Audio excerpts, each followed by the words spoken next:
सास बहू का लिव इन रिलेशन। नेहा खुले विचारों वाली लड़की थी। अरे नेहा, क्या दिन में सोती है? ससुराल में ऐसा नहीं चलेगा। वहां तो काम करना पड़ेगा, काम। जितना काम होगा कर लूंगी माँ, पर अगर कोई ये कहे कि सारा आराम छोड़कर सिर्फ काम ही करना है तो ना भी ना, मुझे नहीं करनी शादी। अरे कैसी बात कर रही हो? अच्छा चलो जाकर नहा लो, मैं नाश्ता लगा देती हूँ, फिर तुम्हें कॉलेज भी तो जाना है। नेहा कॉलेज के लिए निकल जाती है। वो सोचने लगती है कि ससुराल में वो कैसे मैनेज करेगी। क्या हुआ नेहा, परेशान लग रही हो? अरे यार, तू तो मुझे जानती है ना, मुझे अपनी लाइफ बिल्कुल परफेक्ट चाहिए, लेकिन लग नहीं रहा लोग मानेंगे। यार कहीं मेरी शादी ऐसे घर ना हो जाए जहां मेरी जिंदगी ही नरक हो जाए। अरे मैंने ना कल एक इंग्लिश फिल्म देखी थी, उसमें भी कुछ ऐसी ही समस्या थी हीरोइन की। अच्छा, तो फिर क्या किया उसने? उसने तो अपने होने वाले पति से साफ साफ कह दिया कि वो पहले उसके घर कुछ दिन तक बिना शादी के रह कर देखेगी, और अगर ठीक लगा तो ठीक, वरना तेरे मेरे रास्ते अलग। अरे हाँ यार, ये तो बिल्कुल सही आइडिया दे रही है तू मुझे। चल मैं तो चली, थैंक्स यार, तूने मेरी प्रॉब्लम सॉल्व कर दी। ये बोलकर नेहा खुशी खुशी वहां से निकल जाती है, लेकिन पीछे से उसकी सहेली कहती है, अरे नेहा, नहीं नहीं, कुछ नहीं सुनना मुझे। ये बोलकर वो वहां से चली जाती है। हे भगवान, पूरी बात सुने बिना ही चली गई। अरे वो तो विदेशी फिल्म थी, वहां सब चलता है, लेकिन ये तो भारत है, सभ्यता और संस्कारों वाला देश, जहां शादी से पहले लड़की को ससुराल में नहीं रखा जाता। खैर, नेहा मस्त होकर घर आती है। नेहा, कल तुझे लड़के वाले देखने आने वाले हैं, और हाँ, इस बार कोई बहाना नहीं चलेगा। हाँ हाँ, आने दो आने दो, मैं तैयार हूँ शादी के लिए। अगले दिन लड़के वाले आते हैं, जहां लड़का कहता है, मुझे अकेले में लड़की से कुछ पूछना है। हाँ हाँ, क्यों नहीं बेटा, जाओ नेहा, घर तो दिखा दो इन्हें। नेहा भी खुश हो जाती है कि उसे मौका मिल गया है लड़के से अपनी शर्त रखने का। देखो, मुझे ना शादी से बहुत डर लगता है। पता नहीं कैसी लड़की आए, तालमेल बना पाए कि नहीं मेरे परिवार से। मैंने कई घरों में रोज का क्लेश होते देखा है। तुमने तो मेरे दिल की बात कर दी।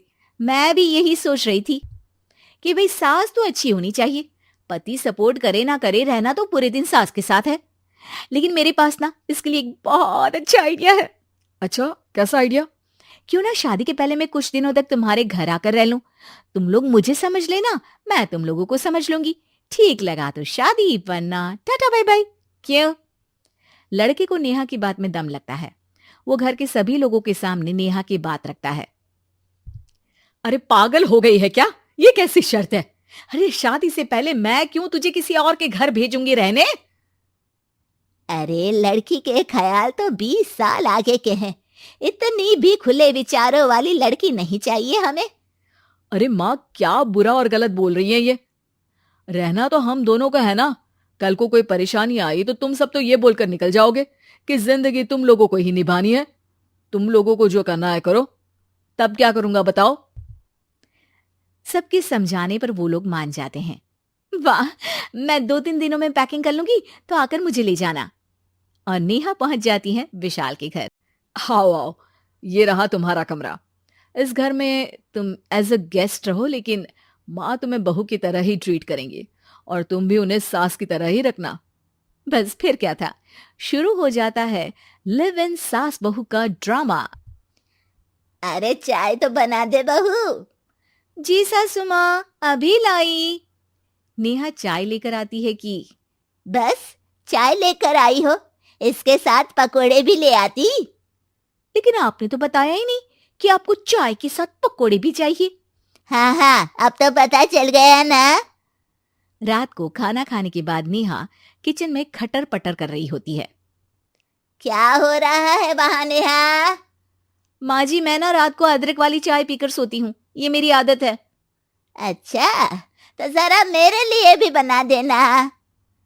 दोनों सास बहू रात को चाय पीती हैं। अगले दिन, नेहा, मैं मंदिर जा रही हूँ, मेरी साड़ी निकाल कर बेड पर रख दे। नेहा सास के लिए साड़ी निकाल कर रख देती है। वो देखती है कि उसके आने के बाद से सास ने घर का कोई भी काम करना छोड़ दिया है। यार मैं क्या करूं?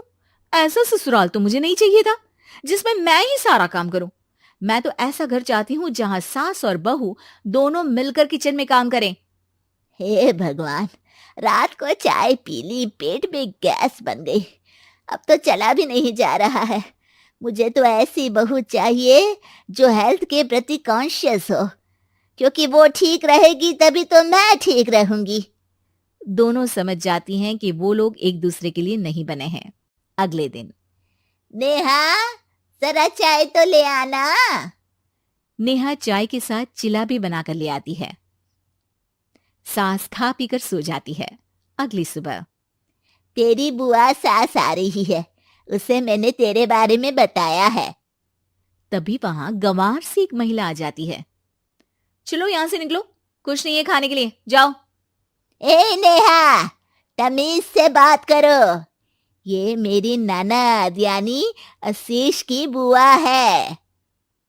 हाय रे दैया, इतनी आकड़ वाली लड़की! अरे यही है ना जो शादी से पहले ही आकर बस गई है यहाँ पर। बस नहीं गई हूं, बसना है या नहीं ये डिसाइड करने आई थी, लेकिन इन लोगों के रिश्तेदार इतने गंवार हैं तो मैं तो ना कर रही इस घर में शादी। और भाभी, और क्या कमी थी हमारे आशीष में जो आपने ऐसी लड़की की शर्तों को मान लिया? अरे वो तो आशीष के कहने पर मैं झुक गई, वरना ऐसी लड़की को तो मैं घर में घुसने भी ना दूं।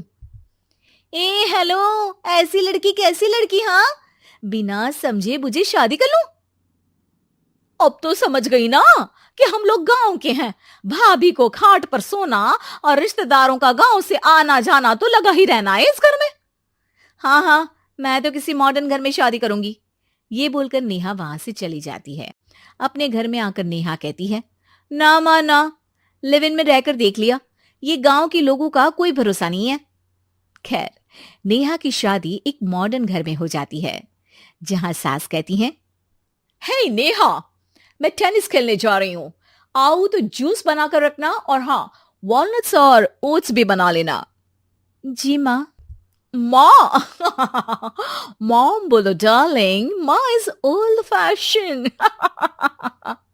बेचारी नेहा सर पर हाथ रख लेती है। हे भगवान, ये सास तो सास ही होती है, गांव की हो या शहर की।